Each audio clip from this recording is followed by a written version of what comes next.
आज बड़ा ही ऐतिहासिक दिन है और मैं सोच सकती हूं कि आज ये जो चुनाव जब से घोषणा हुई है, आज का जो ये कार्यक्रम डीडवाना में आप लोगों ने आयोजित करा है, ये इस चुनाव के अंदर निर्णायक साबित होगा। इसको एक दिशा देगा। आज ये जो माहौल आज यहाँ से डीडवाना से उठ करके जाएगा, मुझे इसको पूरा विश्वास है कि इसका नागौर में लोकसभा में पूरा फायदा हमें भारतीय जनता पार्टी को मजबूत करने के लिए मिलेगा।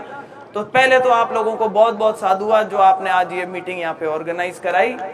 आप सबने जो समर्थन दिया उसके लिए आपका तहे दिल से, हृदय की गहराइयों से आप लोगों का बहुत बहुत साधुवाद, धन्यवाद अर्पित करना चाहूंगा। अब कोई लंबे भाषण का भी समय नहीं है, लेकिन 2-3 बातों का खुलासा मैं करना चाहूंगी यहाँ से कि ये इस बार चुनाव कुछ, वैसे तो नागौर का चुनाव हर एक चुनाव ही रोचक होता है, कुछ ना कुछ यहाँ पे जब तक कहानी में ट्विस्ट नहीं हो तब तक मजा नहीं आता। तो इस बार भी चुनाव में ये हुआ है कि 2 जने सामने साथ मिलकर के और मेरे सामने चुनाव लड़ रहे हैं। अभी जैसा रामकरण जी पायली साहब ने बोला था, मैं सिर्फ ये कहना चाहूंगी कि 2009 से और 14 का जो मेरा कार्यकाल था, आप लोगों का बहुत बड़ा समर्थन रहा था मुझे, और मैंने बहुत ईमानदारी से प्रयास किया था कि अपने लोगों के लिए काम करूं, मेहनत करूं। और जो सबसे बड़ी डिमांड थी यहाँ पे पानी लाने की, आप लोगों को मालूम है कि वो सोनिया गांधी जी उस टाइम आई थी और नींव का पत्थर रख के जायल में हमने उस पानी का, जो आज 5 विधानसभाओं में 5 तहसीलों में जो पानी मिल रहा है, उसके लिए दिन रात मेहनत करी थी, तब जाकर के वो पानी आया था। लेकिन ये कुछ नेता हैं जो इनकी आदत पड़ी हुई है, बाज नहीं आ सकते झूठ बोलने से। अभी भी अगर कहीं पे जाते हैं तो हमारे चेतन डूडी जी या जाकिर हुसैन जी एक नया मिशन ढूंढ रखा है इन्होंने, चाहे हनुमान बेनीवाल जी हो, सबके सब क्या करते हैं, झूठ बोलते हैं और उस झूठ को इतनी बार दोहराते हैं, और हमारी शायद कहीं गलती रही है कि हमने उसका खंडन नहीं किया। तो मैं आज वो मौका देना चाहती हूँ जनता को सुनने का कि इन्होंने तब भी मेरी टांग खिंचाई का काम किया करते थे। इनके पिताजी थे, रूप जी आज दुनिया में नहीं है, उनके बारे में मैं कुछ बुरा नहीं बोलना चाहती, लेकिन सच सामने रखना जरूरी है। ये जगह जगह जाकर के कहते थे कि हम गए इसके पास में, ज्ञापन लेकर के गए कि नहर का पानी लेकर के आना है, और इसने साइन करने से मना कर दिया। अरे भाई, मेरे साइन की क्यों जरूरत थी? मैं तो एक साधारण सी MP थी, मेरे पास तो ना कभी आप कोई ज्ञापन लेकर के आए ना कुछ। हाँ जरूर, वो जिला प्रमुख का जो चुनाव था उसके बाद से आप लोगों को टांग खींचने के लिए एक बड़े नेताजी ने हमारे पीछे लगा दिया था, और आपने कोई काम किया है तो वो टांग खींचने का काम किया, चाहे मकराना हो चाहे डीडवाना। लेकिन फिर भी हम एक एक जगह गए, डीडवाना की एक एक पंचायत में जाकर के गाँव के गट्टे पे बैठ करके मैंने मेरा MP लैड का पैसा भी आप लोगों के बीच में बिल्कुल पारदर्शी तरीके से बांटा था। इसके आप सब गवाह हैं। कोई पानी की योजना आती थी, पालोट से भी इतने सारे लोग आए हुए हैं। वो क्यों आए हुए आज यहाँ पे? क्योंकि वो जस गाते हैं, जस मानते हैं इस बात का कि एक 37 लाख की उस जमाने में, आज की बात नहीं, आज तो 37 लाख कई प्रोजेक्ट आ जाते हैं, उस जमाने में 37 लाख का एक पानी का प्रोजेक्ट आया था, और वो पानी के प्रोजेक्ट के लिए मैंने उसको पास करवा दिया। सरकार से पैसे आने थे, लेकिन उस टाइम के यहाँ के स्थानीय विधायक ने लिख करके दे दिया कि पालोट में तो पानी पर्याप्त है, हमें तो पानी की जरूरत ही नहीं है। अब मुझे बताओ इससे बुरा क्या हो सकता है? जब मैंने वापस अधिकारियों को पूछा कि भाई वो प्रोजेक्ट का क्या हुआ जो पास करवाया था, बोले साहब वहां के विधायक ने लिख के दे दिया कि हमारे पास तो पर्याप्त पानी है, हमें तो पानी की जरूरत ही नहीं है। तब मैंने कहा जाओ सर्वे करके आओ और तुम्हें पता चलेगा पालोट में पानी की क्या स्थिति है, और तब वो प्रोजेक्ट वापस शुरू हुआ और आज पालोट के अंदर वो पानी आता है। एक फिल्म याद आती है मुझे, कई बड़े बुजुर्ग बैठे उस टाइम पे देखी होगी, वो पिक्चर देखने का ज्यादा चलन नहीं था, तो एक खट्टा मीठा करके एक पिक्चर आई थी, उसमें शुरू का एक सीन होता है जिसमें देवेंद्र वर्मा आते हैं, वो अच्छे कॉमेडियन थे अपने समय के, और डेविड जो झालर पट्टी वाले डेविड थे वो होते हैं। तो देवेंद्र वर्मा डेविड को कहते हैं उसमें शुरू में कि भाई मेरी शादी नहीं करवाती मेरी माँ, मेरी शादी करवा दो। तो उसने कहा भाई तेरी माँ को ना, तेरी माँ तेरे को अभी भी बच्चा समझती है, और ये 4 रिश्ते मैं भेज चुका हूँ, मेरी बेइज्जती होती है हर बार मैं कोई रिश्ता बताता हूँ और वो ना दे देती है। तो बोले अब की बार तुम ऐसा करना ना, रिश्ता मेरी माँ के पास भेजना ही मत, तुम मुझे ही बता देना, मैं डायरेक्टली बात कर लूंगा, कैसे भी करके मेरा ब्याह कराओ। तो डेविड ने पूछा अच्छा ठीक है।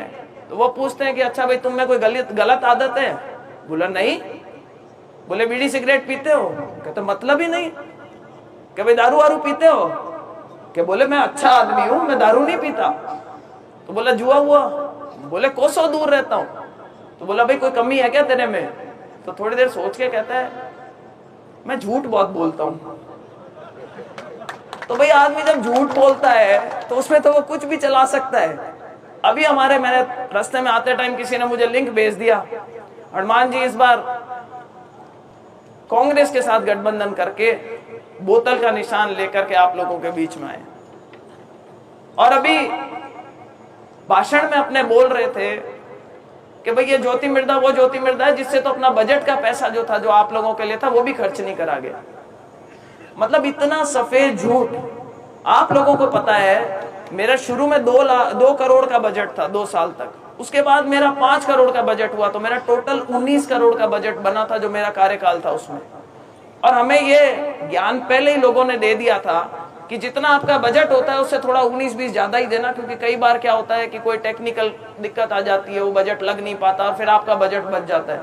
तो मैंने 21.5 करोड़ के बजट की सैंक्शन करी थी। और उनका झूठ कहां पकड़ा जाता है? कहते हैं कि 10 साल बाद मैं आया। भाई मेरे बाद में तो सीआर साहब बने थे, तो बोले उसके बाद ज्योति मिर्धा को तो 5 करोड़ बचे हुए थे, मैं आया जब जाकर के मैंने वो पैसे खर्च करे।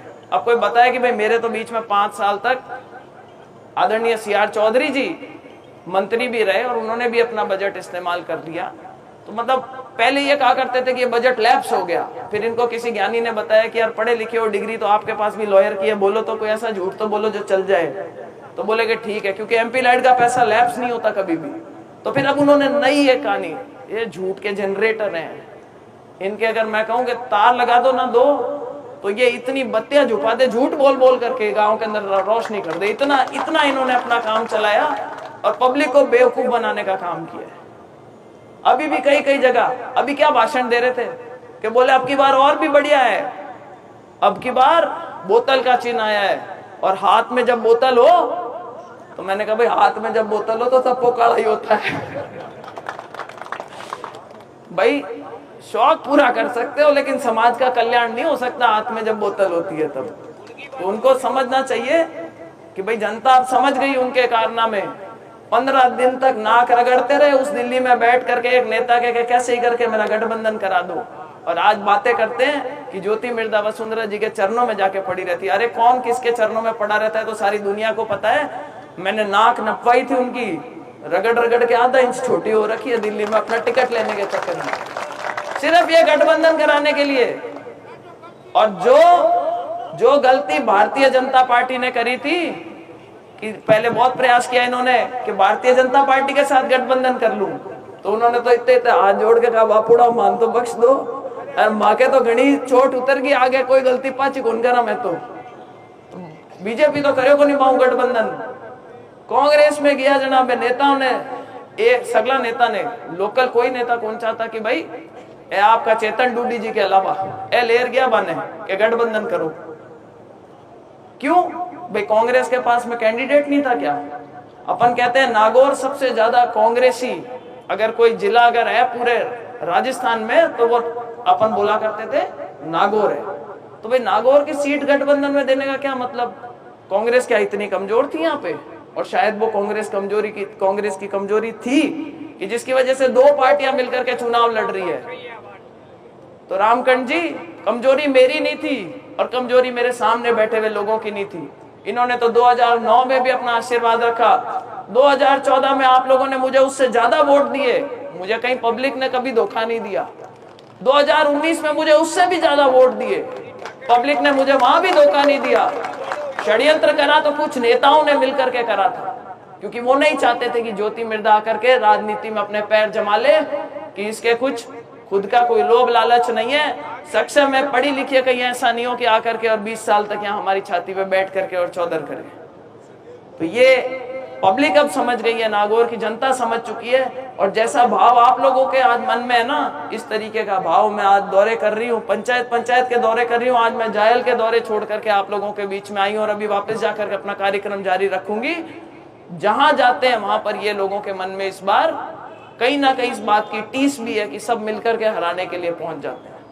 पर जब मेरे रुखवाड़े आप जैसे लोग बैठे हों तो मुझे नहीं लगता कि इस बार इनकी पार पड़ेगी। ये आपको मेरी 4 पुश्तें यहाँ रही है। आज मैंने यहाँ आने से पहले कार्यक्रम में बलदेव राम जी के माला अर्पण करके, और जिनको आप इतने मान सम्मान के साथ में याद करते हैं, 36 कौम के लोग यहाँ पे बैठे हैं। मैं आपको विश्वास दिलाती हूँ कि भाई मेरे परिवार ने कभी किसी के चुभने का प्रयास नहीं किया। हमने हुआ तो अच्छा ही करा, नहीं हुआ तो छोड़ दिया, बुरा किसी का नहीं करा। आगे भी रीति नीति ऐसी रहेगी। बड़े प्रोजेक्ट आने का हमारे, देखो जब सरकार लय में चलती है तो उस चीज का फायदा सबको मिलता है। आज विधानसभा में जो भी समीकरण रहे हो डीडवाना में, हर चुनाव का अपना एक समीकरण होता है और ये बड़ा चुनाव होता है। और यही सोच करके कि शायद आज वो सारे लोग यहाँ पर इकट्ठे हुए हैं कि ये बड़ा चुनाव है, इसके अंदर मुझे मालूम नहीं देश की तो रीति नीति का दिशा तय होगी। नागौर की राजनीति किस दिशा में जाएगी ये भी निर्णायक होगा मेरी नजर में ये चुनाव। मेरा आप लोगों से हाथ जोड़ करके निवेदन है, मैं सब जगह नहीं पहुंच पाऊंगी, लगभग 2 दिन का समय एक विधानसभा में मिलेगा। मेरी तरफ से तो आप लोगों को जाना पड़ेगा, दूत बन के जाना पड़ेगा, वोट मांगने पड़ेंगे। पर एक आश्वासन आपको देती हूँ कि यदि मेरे नाम से किसी ने वोट मांगे तो भाई उसको ओल्ड पानी आने दूंगी। इस बात का आपको विश्वास इस मंच से दिला के जाता हूँ। और 19 तारीख तक की तो बढ़ाऊं आपकी है, और 19 तारीख को अगर आपके आशीर्वाद से लोकसभा पहुंच जाऊं तो ये और विश्वास दिलाते हूं कि 5 साल मेहनत करके और आप लोगों के दिलों में जो आज भावना है उस भावना को 2 गुना करने का प्रयास करूंगी। ये भी विश्वास मैं आपको इस मंच से दिलाना चाहता हूं। तो अब लंबा भाषण नहीं दूंगी। बहुत साधुवाद है सब लोगों को जिन्होंने आज मुझे समर्थन दिया, सभी समाज के उन भाइयों को जो आज आगे बढ़ करके आए और मेरे समर्थन में आकर के भारतीय जनता पार्टी को मजबूत करने की बात कर रहे हैं। यही जोश 19 तारीख तक अपना कायम रखें और भाई जिता करके भेजें। उसके बाद जिम्मेदारी मेरी रहेगी। राम राम साहब, जय हिंद। एक जोरदार जयकारा लगाएंगे, बोलो भारत माता की। एक और बात बोलना चाहती हूँ, आज अमित शाह जी जयपुर आ रहे, मैं भी मीटिंग में मुझे भी जाना था। मंजू जी बागमार को, जीतू बना को, सबको वहां पे होना था। मैंने और मंजू जी ने, क्योंकि जायल के कार्यक्रम थे, उनसे आज हमने छुट्टी मांग ली थी। जीतू बना आज वहां पे पधारे में, तो कोई इस बात का कोई गलत अंदाजा नहीं लगाए कि भाई जीतू बना आज यहाँ पे क्यों नहीं है। तो वो भी हमारी ताकत बनेंगे। हम सब मिलकर के चुनाव लड़ेंगे, जोरदार मतों से जीत करके जाएंगे। और मुझे पूरा विश्वास है कि राजनीति में जो नागौर का परचम सबसे ऊपर लहराता था, एक बार पुनः ऐसा ही करेंगे। राम राम साहब।